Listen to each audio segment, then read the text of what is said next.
Perlu difahami pula karena di masa-masa zaman kita ini zamannya selfie, maka tidak boleh jenazah itu kemudian difoto dengan seenaknya. Hati-hati, karena itu juga berbicara tentang masalah surah, jamaknya suwar, tentang gambar.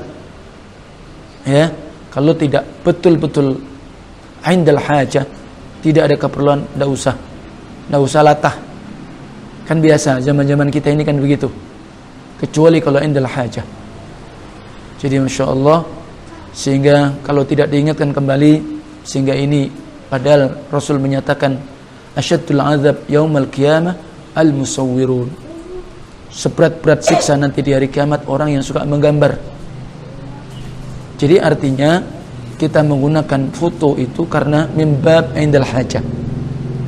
Karena mungkin paspor, karena mungkin bitaqah nafsiyah, KTP, ya disebut dengan na'am jawazus safar.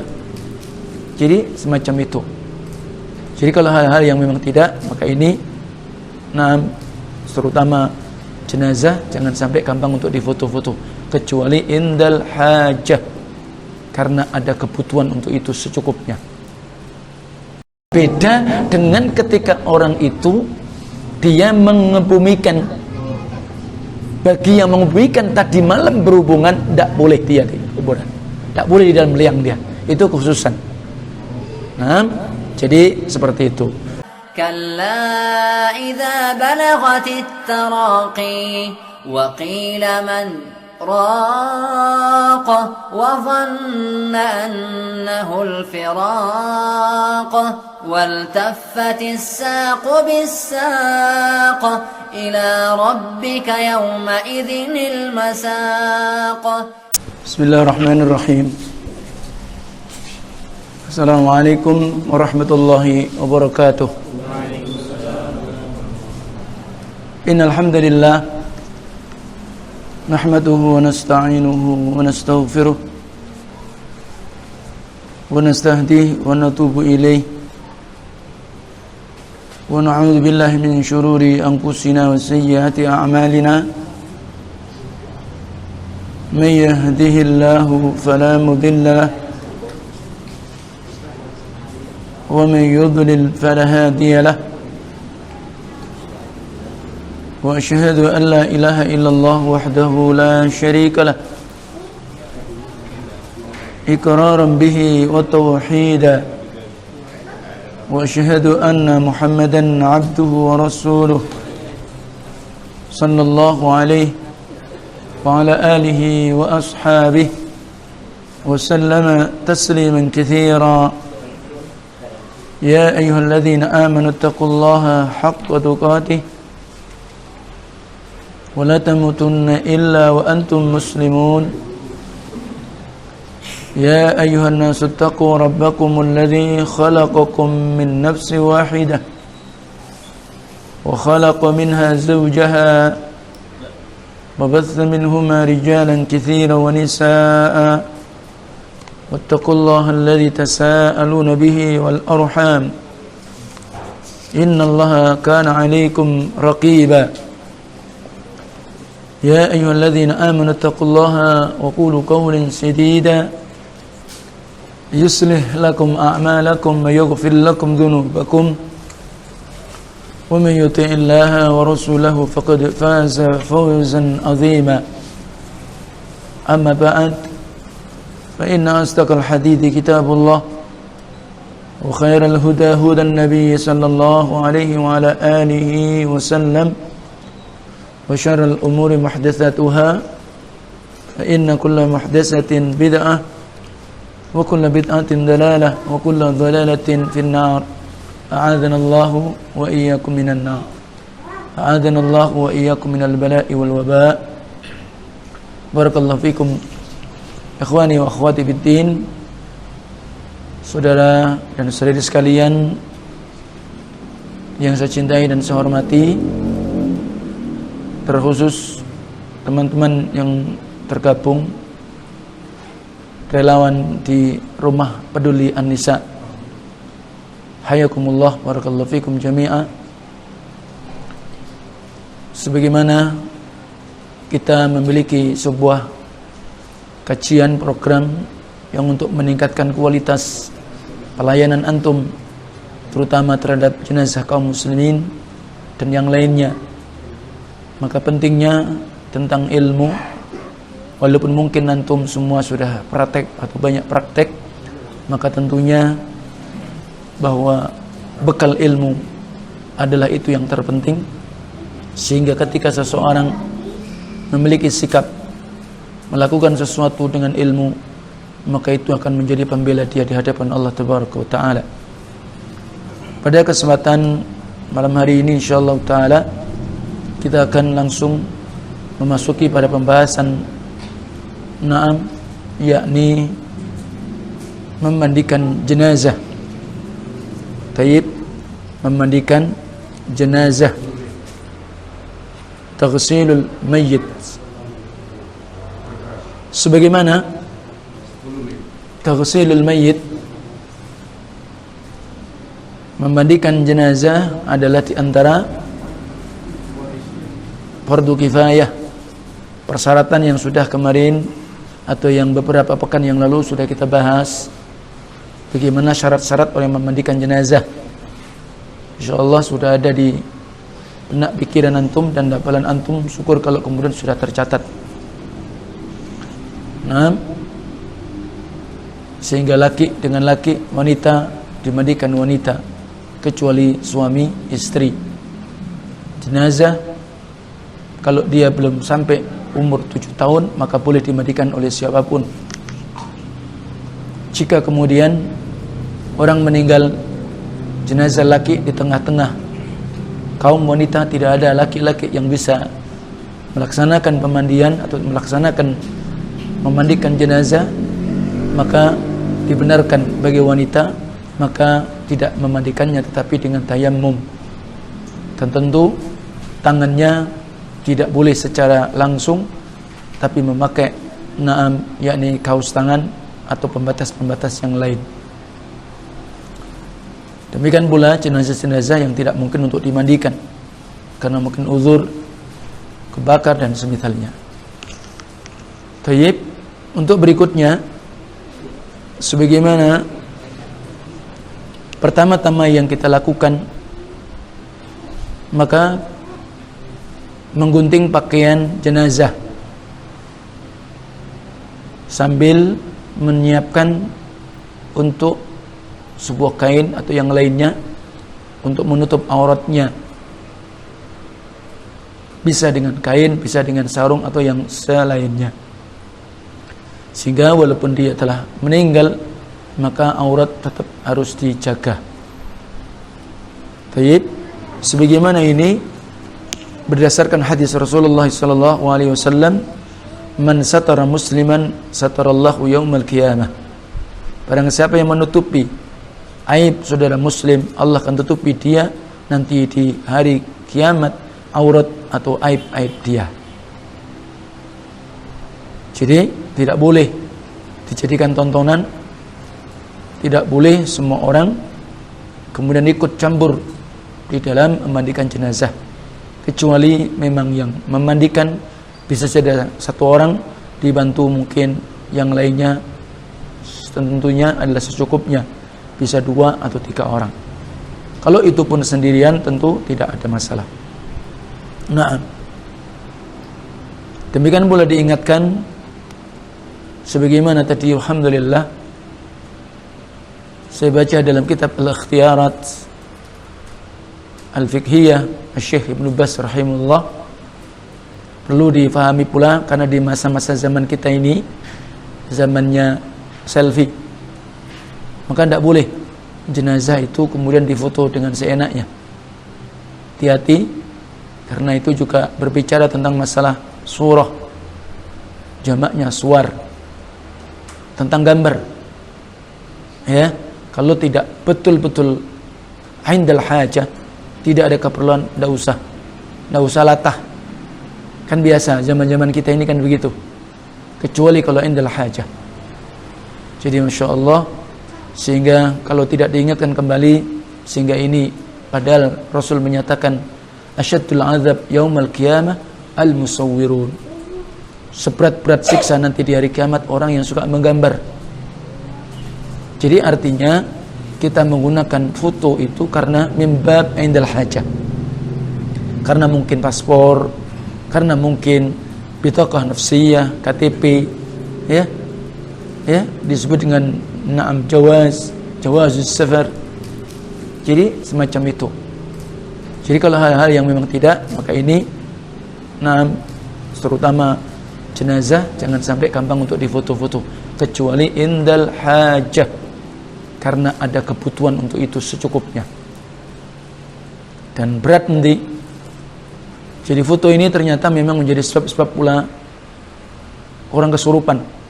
Jadi jangan dianggap enteng, terutama kalau kita terlalu banyak menyimpan di HP. Jadi ini pernah kasus terjadi seperti itu, Masya Allah. Jadi itu terjadi gara-gara dia itu nyimpan gambar di foto, sampai anak ini Masya Allah bisa nembus dinding. Bayangkan, itu tidak mungkin kan? Tapi ternyata di sana ketika dia ada di satu tempat, terutama di pantai, dia ketemu dengan orang tua, demikian ya, akhirnya itu masih tersimpan di HP. Di sebab itulah akhirnya dia terjadi semacam tadi, ya, gangguan gara-gara itu. Taib. Jadi ini perlu diperhatikan, dan itu ternyata diingatkan oleh Masya Allah Syekh Ibnu Baz rahimahullah dalam kitab beliau Kitabul Janaiz, dalam Kitabul Ikhtiyarat. Ingat. Jadi, dan kemudian untuk menggunting, tentu posisinya dari posisi lengan ini, ya. Jadi di sini ya, sampai sini buka, terus kemudian bawah, atau dari sini ke situ. Jadi dia buka sekali. Itu cara teknisnya. Tentunya adalah tetap dengan cara lembut, tidak dengan cara kasar, dan hati-hati jangan sampai melukai jenazah. Ini perlu diperhatikan. Jadi bukan isti'jal, tak boleh tergesa-gesa. Walaupun memang kita kerja ingin cepat, mungkin karena situasi, tapi tetap harus diperhatikan, ya. Taib.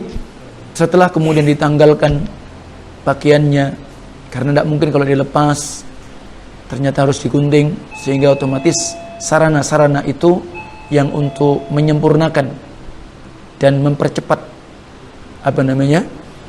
memandikan tadi, tentu harus dipersiapkan sebelumnya, ya, dipersiapkan semuanya, sebagaimana hal-hal yang termasuk masker, gunting, ya, sarung tangan, sabut, kapur barus, ya, 2 lembar kain atau sarung untuk menutup aurat, air yang memang untuk memandikannya, demikian pula air kapur barus, kemudian sider, ya, atau juga disiapkan sabun dan sampo, handuk, sisir, gunting kuku, kapas termasuk itu disiapkan. Termasuk pula di sana adalah kain kafan. Setelah proses baju dilepas, ditutup auratnya, minimal kalau laki-laki dari mana? Aurat laki-laki pusar sampai lutut. Ya, kalau wanita tentunya lebih. Ya. Jadi terutama dari ya dari dada, ya, sampai ke bawah. Kemudian setelah itu jenazah diangkat. Ya, tentunya posisi leher ya yang paling gampang ya. Leher ya, posisi seperti kalau kita mangku gitu ya. Itu otomatis seperti itu. Hingga agak duduk. Artinya agak diangkat begitu. Nah, otomatis kalau perempuan istrinya juga berat, perlu dibantu. Nah, di situ fungsinya. Kadang-kadang juga begitu. Jadi kalau jenazah itu besar juga demikian. Kita perlu dibantu. Sendirian tidak mungkin. Ya. Jadi seperti itu. Kemudian diurut perutnya dengan tangan sambil menekannya pelan-pelan untuk mengeluarkan kotoran. Kalau itu posisi seperti itu, dan itu yang disebutkan oleh Syekh bin Bas dan yang lainnya, demikian Syekh Fauzan.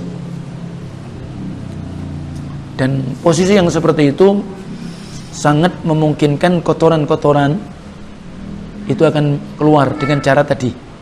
Jadi agak diangkat, agak posisi agak lebih duduk begitu, ya, maka itu lebih gampang untuk menekan, mengurut perut tadi dari atas, ya, dengan pelan. Syukur kalau kemudian itu dibasahi dengan pakai sabun, ya, dibasahi dengan pakai sabun. Artinya perut tadi dikasih air dikit, kemudian sabun, ya, jadi agak diurut begitu. Dan ini tentunya pengecualian bagi jenazah wanita yang hamil. Ini juga perlu diperhatikan, detailnya begitu, sampai para masyayikh itu menyebutkan di dalam kitab mereka. Tentu kalau di dalam kitab ini tidak ditulis ini yang ada, jadi memang begitu.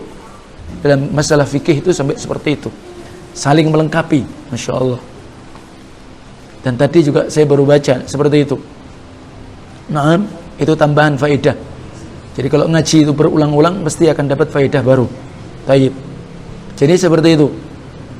Kecuali untuk apa namanya, wanita yang hamil. Iya, ini jangan ya, tidak perlu diurut. Iya. Maka posisi seperti tadi dengan tentunya bersamaan disiram air. Maka di sana bisa pakai cipuk, ya, bisa pula mungkin dengan pakai selang. Mana alternatif yang termudah? Artinya memang ini sebagai apa namanya, sarana mengeluarkan kotoran tadi. Namanya orang sakit, namanya orang baru meninggal, ya kan? Kenapa? Sebagaimana pembahasan yang sebelumnya, namanya orang meninggal itu maka diikuti kadang mata terbelalak karena sakitnya. Nah, bisa jadi juga begitu. Ketika proses syakaratil maut, ketika proses jenazah, ya, tercabutnya ruh, nah begitu, sakitnya luar biasa, sehingga bisa jadi kan diikuti seperti itu posisinya. Dan saya menyaksikan itu, kadang sampai kencing. Ketika orang nazak itu kadang sampai keluar air kencing, dan itu saya menyaksikan sendiri, kadang keluar. Maka disitulah sehingga untuk tadi itu bentuk sebagai istinja, ya, dengan cara yang tadi, itu yang awal pertama kali. Kemudian disiram dengan air tentunya secukupnya. Tentu tangan kita tidak langsung, sehingga pakai sarung tangan. Iya, kemudian baru istinja tadi dengan tangan kiri. Begitu ya, istinja tangan kiri, bukan pakai tangan kanan yang sudah dilapisi dengan sarung tangan tadi. Nah, ketika sudah demikian prosesnya, orang yang memandikan tentu niat di dalam hatinya meniatkan memandikan jenazah. Tidak perlu dilafadzkan dengan bahasa Arab atau dilafadzkan Indonesia, tidak perlu. Niat di dalam hati dan mengucapkan bismillah, ya. Jadi setelah proses apa tadi?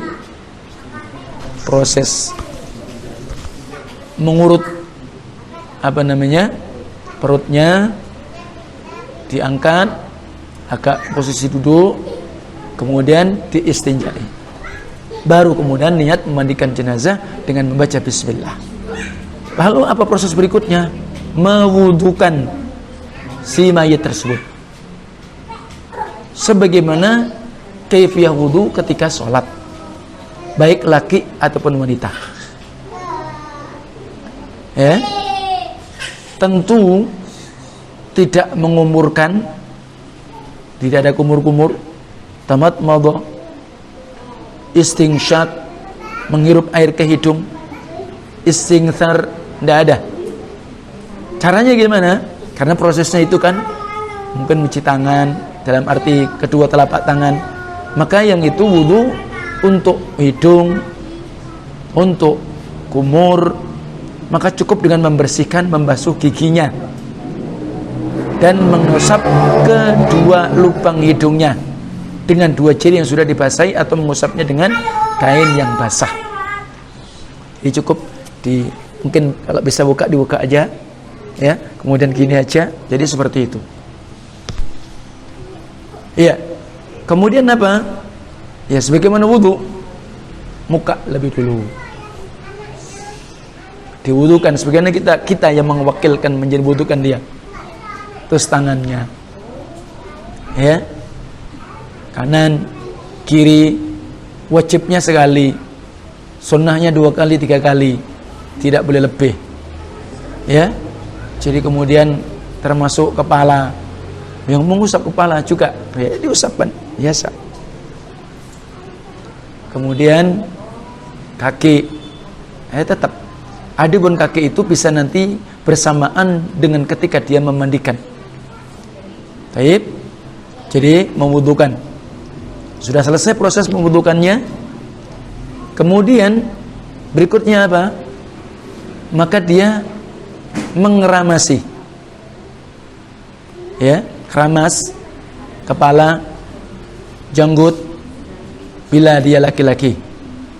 Tentu dengan sudah ada air yang tercampur dengan sidr, daun bidara, kemudian ditambahkan dengan sampo, ya, jadi seperti itu. Kemudian dicuci. Setelah itu maka kita lanjutkan memandikan bagian tubuh, tentu yang sebelah kanan, dan itu sunnahnya seperti itu, ya. Dimulai dari mana? Dari pundak yang kanan, ya. Dari pundak kanan sampai terus disiram sampai bawah, gitu ya. Dalam keadaan posisi terlentang tadi.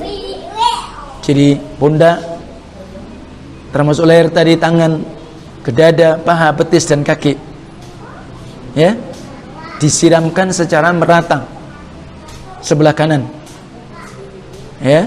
Jadi seperti itu. Nah, habis itu apa? Posisi masih terlentang, maka kemudian disabun, dibersihkan. Nah, disabun, dibersihkan. Sabun, kemudian disiram lagi. Baru kemudian dimiringkan. Karena tadi posisi sebelah kanan, berarti dimiringkan posisi arah ke kiri, ya. Nah, yang belakang. Tentu dengan lembut, tetap menjaga menutup auratnya, ya, bersih dan yang lainnya. Kemudian disiram lagi.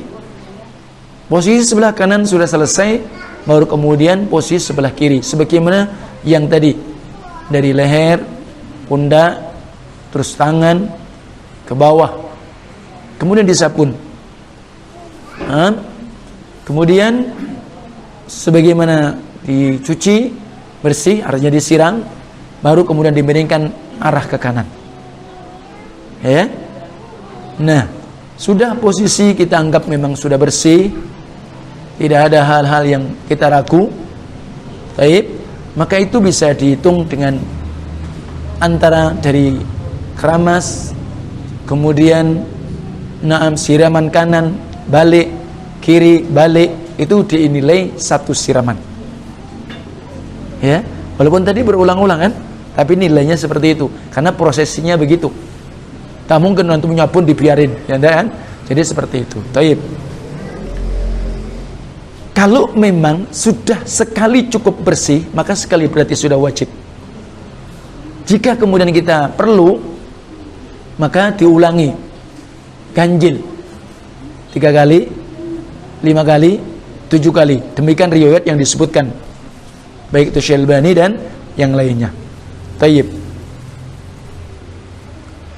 Kemudian sudah selesai, memandikannya sudah selesai. Kemudian sebelum di akhir siraman, maka tentu dengan kapur barus, karena memang itu pesan Nabi SAW. Maka akhirkan siraman itu dengan kafuro, dengan kapur barus tadi. Nah, sebelum itu alangkah lebih afdalnya dicek kembali Barangkali masih ada ndak keluarnya. Ya, dicek kembali. Itu ahsan. Lebih-lebih kalau kemudian jenazah ya fi muskilah. Mungkin karena muskilah apa, sakit dan semisalnya lama, kan begitu. Itu tentu lebih bersih.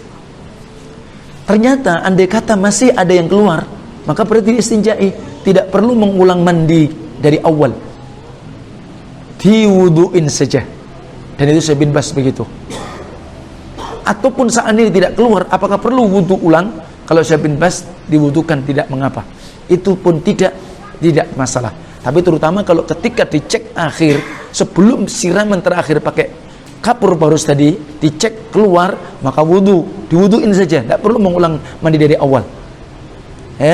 Jadi seperti itu. Kalau kemudian tidak ada masalah, ya sudah cukup, berarti kapur barus terakhir yang sudah digerus tadi, yang sudah dilembutkan. Nah, jadi seperti itu. Selesai. Nah, sudah selesai. Maka kemudian apa? Diseka. Tentu dengan handuk atau yang semacamnya. Demikian pula karena tadi pakaian basahan sehingga diganti. Ya, diganti, maka disitulah butuhnya kita perlu mungkin 2 kain jarik. Ya, jadi seperti itu. Supaya kering. Sehingga ketika nanti kita letakkan di kain kafan yang sudah disiapkan sehingga tidak basah. Dan menyekanya tidak sebagaimana kita yang masih hidup itu. Cukup hanya di tutul-tutul. Apa tutul-tutul bahasa Indonesianya? Iya, ditekan-tekan. Waduh, berat ini.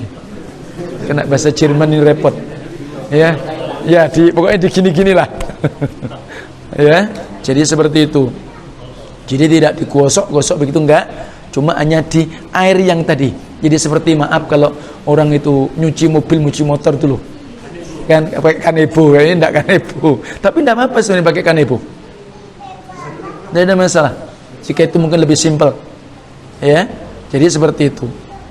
Nah, setelah itu sebenarnya sebelum dia dibawa ke kain kafan, maka otomatis sebelum prosesi memandikan tadi, maka ada di antara bagian yang khusus menyiapkan kain kafan.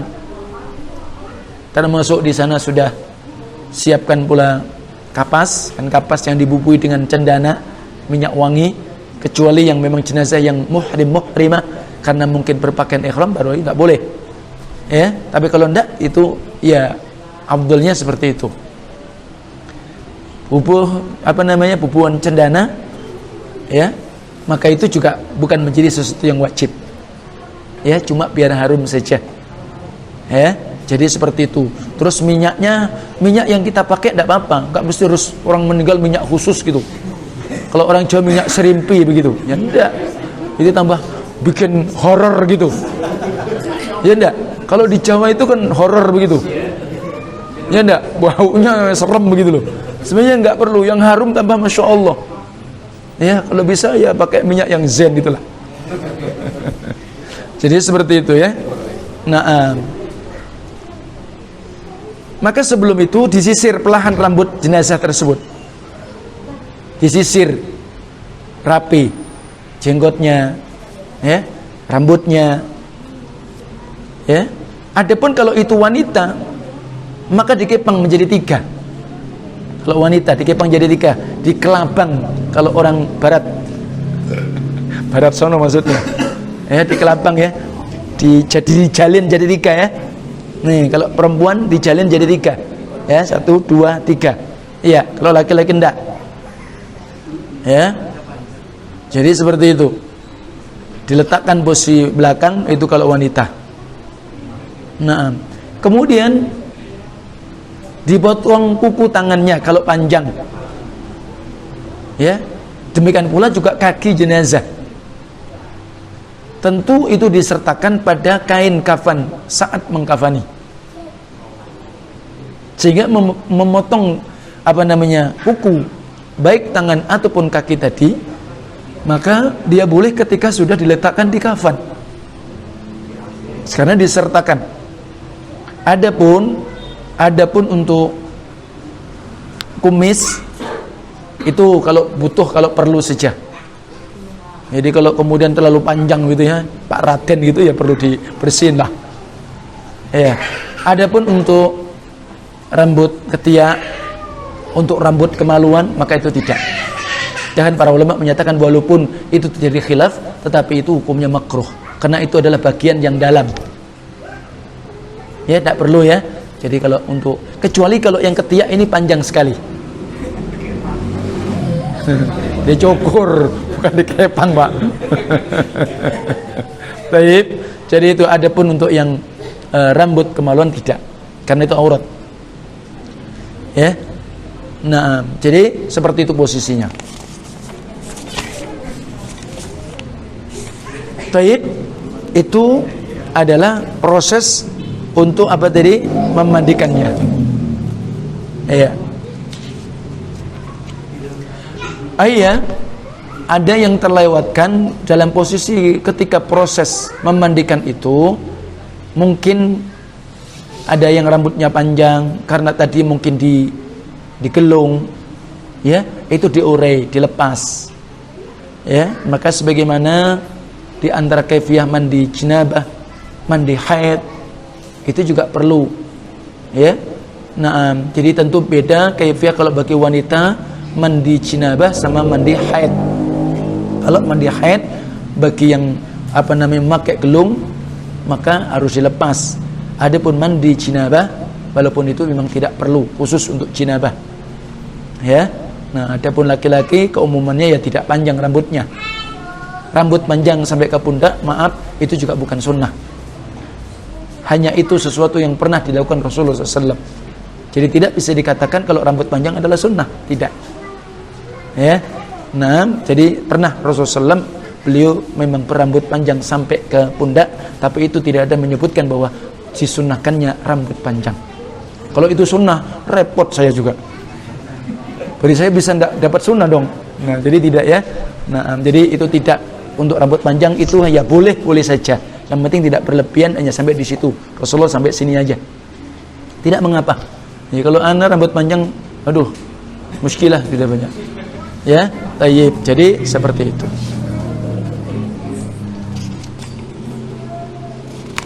Iya. Kemudian berikutnya, nah, ditambahkan ketika sudah selesai proses memandikan. Selesai proses memandikan. Naam. Maka di sana ada selesai melaksanakan tugasnya, hendaknya membersihkan diri dengan mandi. Jadi bagi yang memandikan jenazah itu sunnah hukumnya mandi, tapi laisa biwajib, tidak wajib. Tentu afdal. Karena ini adalah amalan yakni amalan apa? Istihbab, mustahabbah, sesuatu yang dianjurkan, afdaliyah saja. Andai kata kemudian mau berwudu saja, ya tidak mengapa. Tentu mandi lebih afdal. Dan kemudian ada lagi, Masya Allah, catatan yang saya baca di Syalbani ya, tidak ada halangan bagi yang memandikan jenazah walaupun dia dalam keadaan hadas besar, tidak mengapa. Jadi tidak ada persyaratan yang memandikan jenazah harus suci dari hadas, tidak. Jadi walaupun dia posisinya dia jinabah ataupun dia haid, maka boleh memandikan jenazah. Tapi jangan bilang-bilang, diam. Ya, tapi nggak apa-apa loh, ini ilmu loh. Jadi jangan sampai sudah ada jenazah kemudian itu halangan buat dia tidak memandikan. Tapi nggak usah perlu bilang-bilang. Nanti orang nggak ngerti karena nanti menimbulkan fitnah. Tapi secara syariat, secara hukum fikih, maka tidak ada masalah. Gitu ya. Nah, beda dengan ketika orang itu dia mengebumikan. Bagi yang mengebumikan tadi malam berhubungan, tidak boleh dia di kuburan, tidak boleh di dalam liang dia. Itu khususan. Nah, jadi seperti itu. Wallahu alam. Barangkali ada pertanyaan? proses memandikan. Barangkali ada pertanyaan, dipersilakan. Mungkin kalau perlu ya. Fadhal Mas Iki. Azamallahu ajrak wa asanazak wa ghafar lil mayyitik. Katanya meninggal orang tua ya. Tayyib. Semoga Allah berikan pahala besar buat antum dengan musibah itu. Allah menghibur antum dengan baik. Semoga Allah ampuni yang sudah meninggal. Tayyib.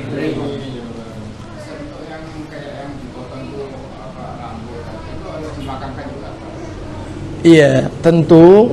Adapun kalau rambut kepala tidak perlu. Yang sunnah-sunnah saja. Sebagaimana kumis kalau lu panjang berarti dirapikan. Iya, dimasukkan ke kafan. Potong kuku, yang tangan ataupun kaki juga demikian. Disertakan, dimasukkan di kafan tadi.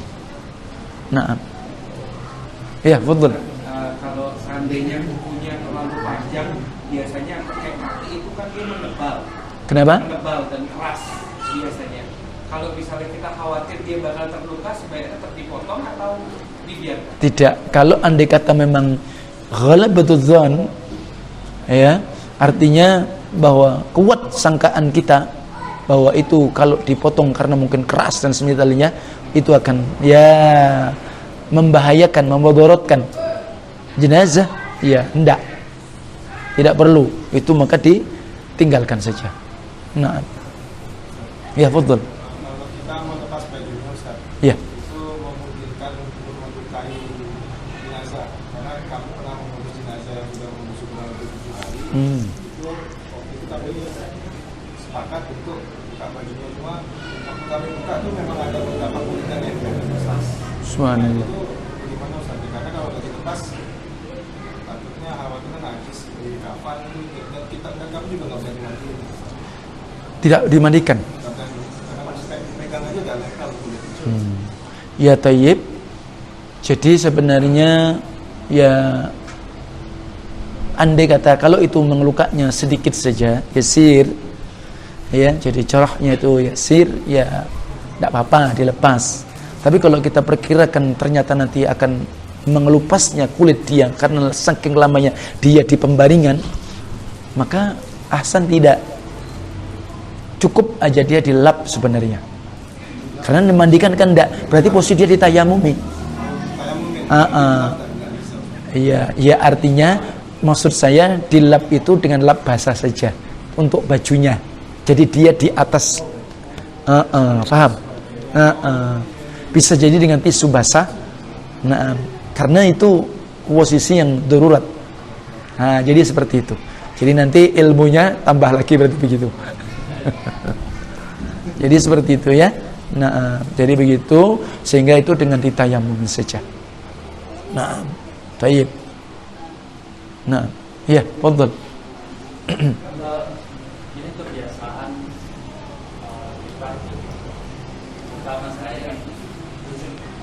terutama saya itu ketika mau memandikan itu mayat itu kita ada bicara. Artinya begini, permisi ya Pak, ini kita mau mandikan. Itu bagaimana Pak?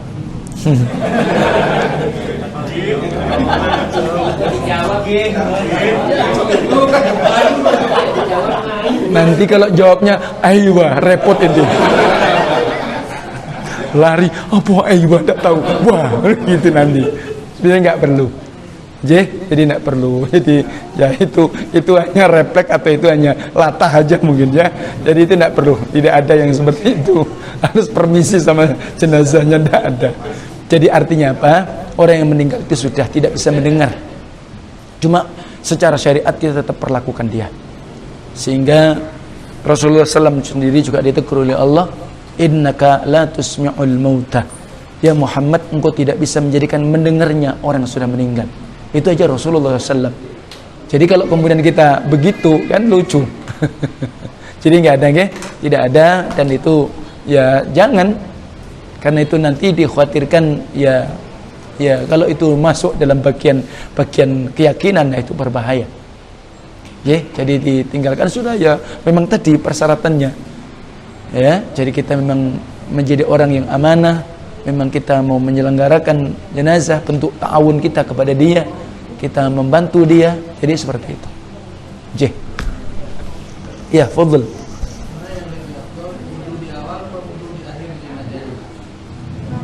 Sebagaimana kaifiyah, karena mandi ini adalah wajib, fardu kifayah, dan kaifiyah sunnahnya wudu di awal sebagaimana tadi.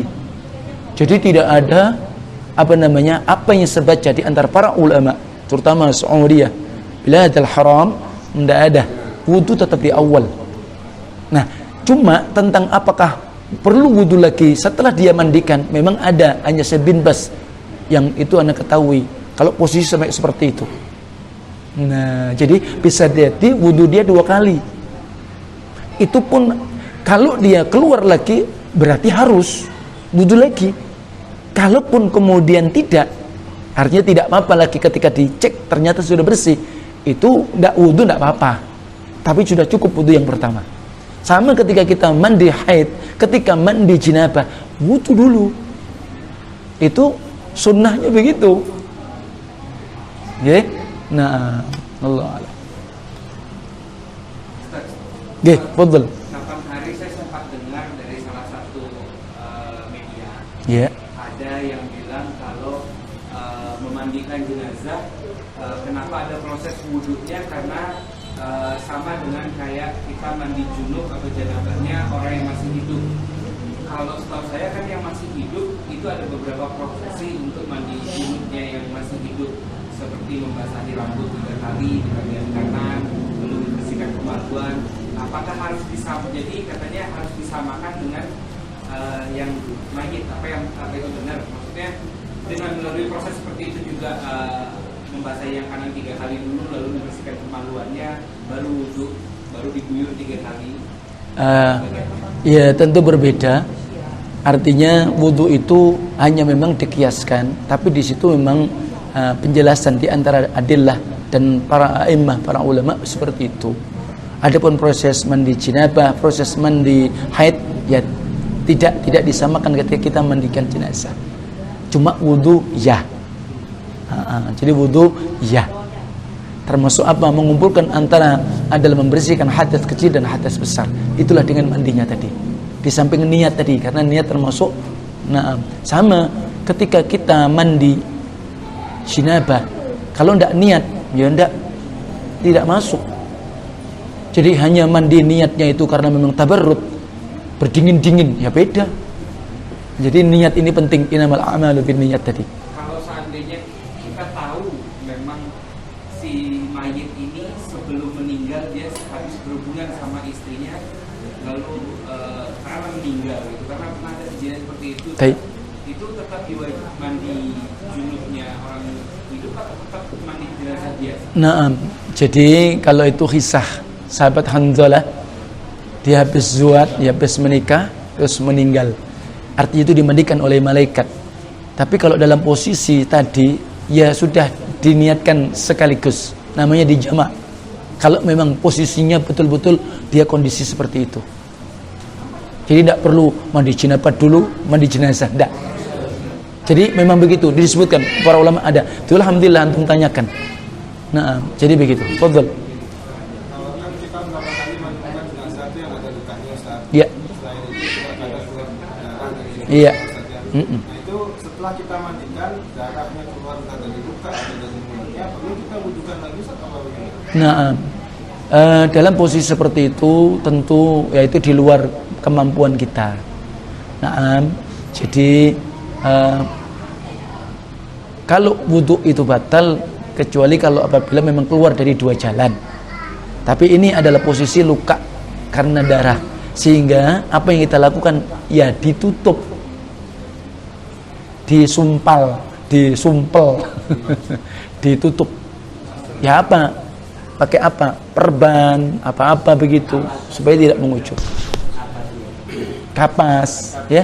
Jadi itu aja. Nah, baik, proses memandikan dan insyaallah taala setelah itu kita proses mengkafani. Itu penting. Berarti bisa jadi kalau memang waktu itu cukup ya kita akan lanjut. Berarti praktek langsung. Baik, jadi disiapkan insyaallah. Jadi itu. Mungkin cukup sudah bisa. Ada lagi? Cukup? Kalau kita sudah mendikan di waktu sholat zuhur atau asar, apa kita menunggu dulu sholat zuhur kalau kita mandikan atau bisa langsung kita mandikan? Ya, kalau jaraknya terlalu dekat ya kita tunda dulu, kita sholat dulu. Karena as-salatu khairul maudhu', sholat itu sebaik-baik segala sesuatu. Ya? Jadi kalau memang sudah dekat waktu dukhulil waqt, waktu sholatil maktubah, maka berarti sholat dulu kita. Karena itu kan masih bisa ditunda karena yasir, ya, waktunya sebentar saja. Yeah. Dan perlu dipahami pula, menguburkan itu ada 3 waktu yang tidak boleh.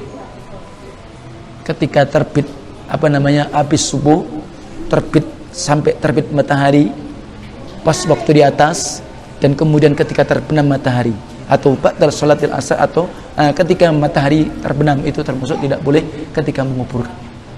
Kalau malam sekalian, ya, jadi itu yang ya kalau batal asar masih boleh, tapi ketika mendekati tenggelam itu tidak boleh. Waktu-waktu yang tidak boleh, ya. Nah, wallahu alam. Itu dulu insyaallah taala. Wassallallahu ala nabiyina Muhammad. Itu waktu menguburkan. Kalau mandikan Tidak apa-apa. Iya. Baik, subhanakallahumma wa bihamdika asyhadu an la ilaha illa anta astaghfiruka wa atubu ilaik. Assalamualaikum warahmatullahi wabarakatuh.